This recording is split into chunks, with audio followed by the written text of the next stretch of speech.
gammoojjitti misooma midhaaniifis ta'ee kuduraa fi muduraa adda addaa ekolojii oolu qabdi. Irraa jalli lafaa qabeenya bishaaniin badhaadhuun misooma jallisii kennataadha. Waggootaaf garuu sadarkaa malutti bu'aa oolfachuu dhabuun gaaffii uumeera. Imala waggoottan 5 dabranii keessatti adeemsa ture jijjiiruun qabeenya jiru sirnaan hojiitti hiikamee jireenya lammiilee jijjiiruuf xiyyeeffannaa addaan hojiitti galameera. Kanaaf inisheetiiviiwwan galmoota gurguddoo milkeessuuf labsamanii hojiirra oolfaman fakkeenyummaan eeramu.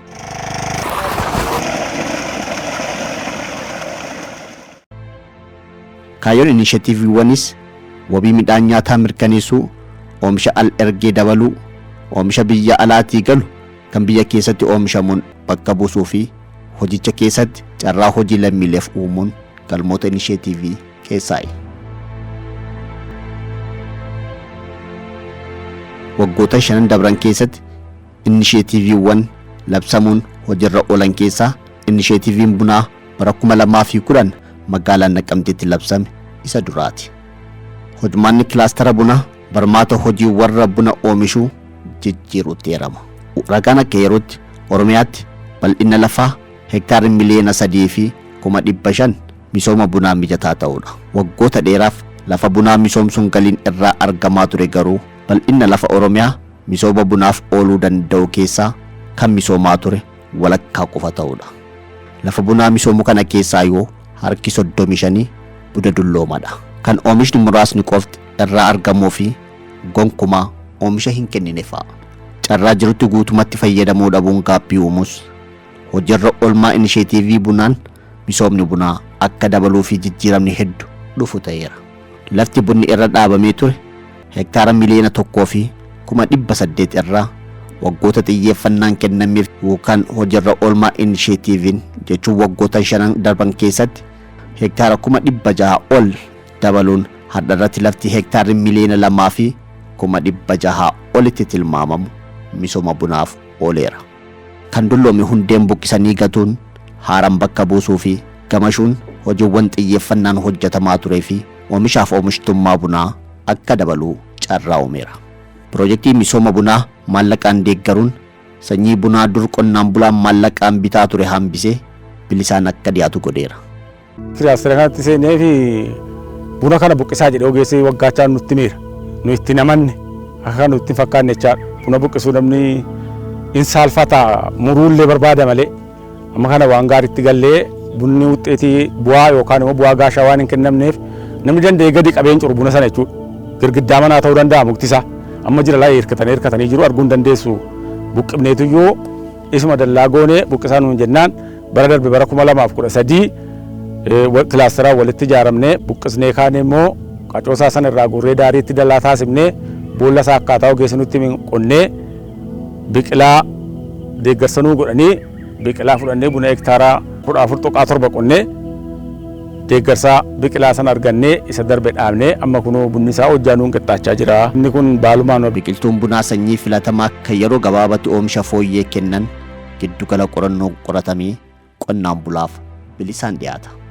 Qonnaan bulaan buna dhaloota waliif dabarsaa dhufe kunuunsaa kan oomisha hin kennine ijaarsa kilaasteraan haaraan bakka buusaa dhufuun fedhiif aadaa hojii gabbisee oomishaa fi oomishtummaas dabalee sadarkaa qulqullina bunaa Oromiyaas fooyyesseera. Garaagarummaan inni qabu isa kanarraa bakka parsentaa inni kun baay'inaan gatii yoo fudhattanii ilaaltanii tokkorraa jiidhaa kiiloo 3 gogaa kiiloo 1 kan inni godhamu 1,440 irra jira. Baay'ina isaa baay'isuun barbaadnu jechuudha. Buna kana akkuma argitanu haala kanaan jechaadha. Boolla sana 60tti qonnee biyyoo sana adda baafnee biyyoo isa irra keessaa kana jalatti deebisnee indagana kompoostii immoo gidduu isaatti naqaanuun jedhameenaan akaafaa 2 gidduu isaatti naqnee biyyoo isa jalaa immoo irra keessa goonee kaane isa irra keessaatti immoo kompoostii kana goonee waggaa tokkoof 6 daraara jechuudha. Oomishni bunaa amma kana akka kanatti callaafmaa fi nun agarsiifne sangaa tokko kan jedhamtu irraa buna kuntaala 3 wayii arganna duraan amma immoo yoo rabbi jedhe erga gamashne booddee gara kuntaala 10 arganna jenne yaadne. Buna kana gamashnee haaromsinee ijoollummaa isaatti deebisnee akka inni callaa nuu dabaluuf kan inni Gorsoo geessa qonnaa fudhannee kan nu gamashne fi akkani callaa keenya nu dabaluudhaaf kan. Ijoolleen qonnaa asirraa hojjetaan mootummaa kamiyyuu tun galatoonfatanii darbuu jara kana duran galatoonfadhan. Warra kana nuuf fide. Otoo bira geenyaatiin waan hin argin qabaafan. Gadda namoota akka keessan dhufanii ija isaatti kukkunnee gannee teekutaa innaan daraaraa isaatti harcaafnee jala kanaan immoo afur fayyadalle jala kana hundee kana jalaala fudhalle. Isa faatti foolloqsinee ganne. Inni kun anaanii isa iddoo biraa dhaqee buqqisi na jechisiiseera. Isa iddoo biraatti an qabu buqqisuutti na ergeera.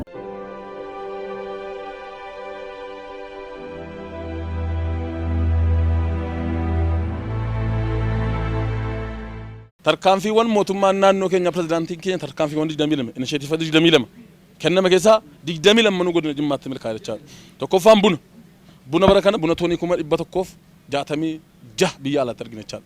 Barreen gaddaa toonii 62 jechaadha. Bara kana parsantii 100 oliin dabale jechaadha. Toonii 167 jechuun salphaa miti jechaadha. Sharafa biyya alaatiif.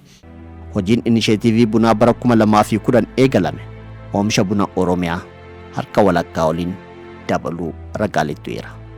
Inishiyatiivii misooma bunaa gabaa wal qabatee rakkoo qonnaan bulaan mudataa tureefis fara waaraa dhaheera. Qonnaan bulaan kallattiin gabaa alaatti buna akka gurguratu carraan uumamuudha. Buna sanyii jijjiirree sanyii filatamaadhaan akka gaarii gurrataa jirama bareeda jirra sanyiitti bunni jijjiirama bareeda jirra. Yeroo dur kuntaala 10 argan amma gara 100 argan. Jijjiirama bareedaa jira. Buna kana dur akkanumaan baddaa keessa akkanumaan lafuma bakkuma agarre qonnee dhaabna amma ammoo buna kana akkuma isin agartan kana sararaan ka dhaabamu. Namoota baay'ee wal qunnamsiisanii hayyama ala ergii akka aanaa kanaatitti haga nama 8 baasanii kan erginu oomishuma bara tokkooti.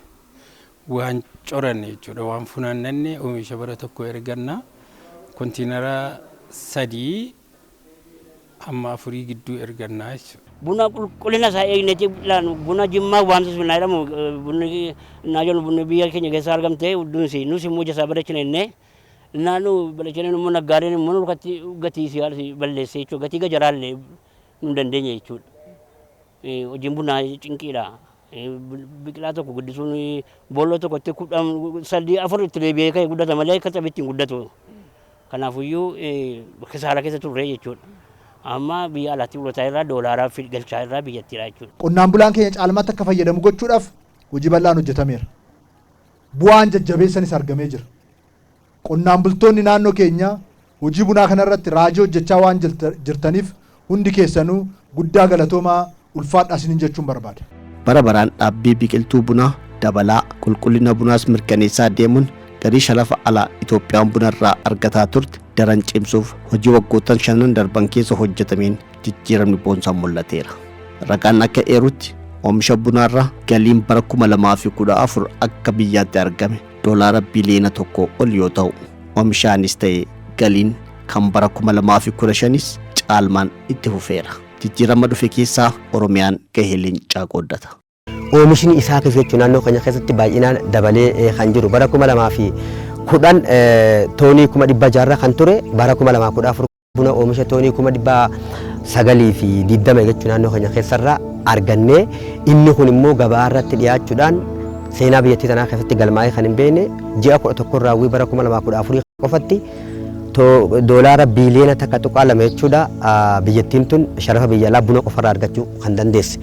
Isa kana keessa naannoon Oromiyaadhaa parsantii 72 yookaan dhibbantaa 72 naannoo buna naannoo keenya keessatti oomishamee gabaatti ergamedha. Kuni yoo kan ilaallu taate waggaa waggaadhaan jechuudha hanga dhibbantaa 40 jechuudha caalmaa agarsiisaa kan jiru waan ta'eef inni kuni imala kaawara badhaadhinaa waggaa 10 keenya keessatti immoo isaarra jiru kana dachaadhaan jechuudha oomisha isaa dachaadhaan galii inni kennu dachaadhaan misooma isaa lafarra jirus dachaan akka dabalamu jechuudha qabannee socho'aa kan jirru.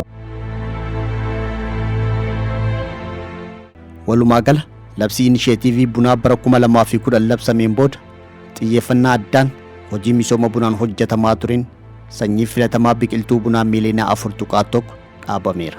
Hojii hojjetame kanaanis lafa waliigala Oromiyaa misooma bunaa oli hektaara miliyoona 2.5 irraan gahameera.